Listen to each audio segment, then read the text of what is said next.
So talk about when you started cold calling, or I guess to this day, now it's mostly referral, but as you cold call business, where'd you get your data from? Do you mind sharing what provider it was, and what was the script, or what was the come from when you called people when you started? So actually, when I first started, I think I got him from all the leads, right? Chad used to be there, and then I got him from LAProbate. And I only have him from LAProbate. I've tried other lead systems and it just doesn't work for me. And I go to the courthouse and I pull my own data. Every week I'm there every Friday. So wow, that's how I pull my data from Santa Clara County. It also allows me to really look at the file and understand what's going on. I feel most comfortable. My friends are there. I love to hang out at the courthouse. I had actually, funny story, there was an agent that I met there that I work with at the YMCA back in the day. And he said, hey, you're doing great. I want to practice cold calling with you. So I said, wonderful. I always want to work with people. It turned out he's a friend of my client at that time. And he called my client and said, you should fire Miriam because I'm going to do this job cheaper for you. And I need to feed my kids. So my client quickly called me and said, hey, you saw him and he told me to fire you. I'm like, no good. So I said, I didn't want to call his broker and like create this drama because my client didn't go with him anyway. But I have been waiting to see him at the courthouse, and I told the staff, be ready because I'm going to go off on him. So the staff, every time I come in on Fridays, they're like, hey, he hasn't been here.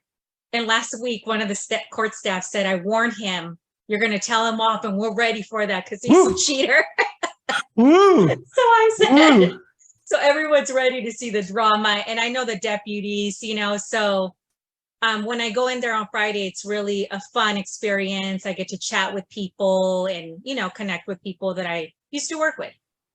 So let me ask you then, do you get, I mean, it's always hard to say where a deal comes from, but have you gotten referrals just from people you've met while you're there drawing the data? Like if you had other family members or attorneys or realtors refer you a deal or employees in the courthouse refer you a deal, just because you're there doing what you're going to do anyhow? Employees, yes. How about that? Yeah. And so I think what's the moral of the story? The moral of the story there is we're in the talk to people business. If you talk to people, you get business. It's almost like you're using going to the court as an excuse to get the business, right? It's not even really that you have to be there necessarily to some degree. That's actually what happened with this situation. I told the staff, hey, I'm a real estate agent. I focus on this. Please tell Trini I'm going to kick his ass when I see him. Excuse my language. So now they know, okay, she does real estate. Yeah. She's a badass and she's about her business. Yeah. And not so good for Trini because I'm sharing his, baggage out here, but I don't care because I think he deserves that.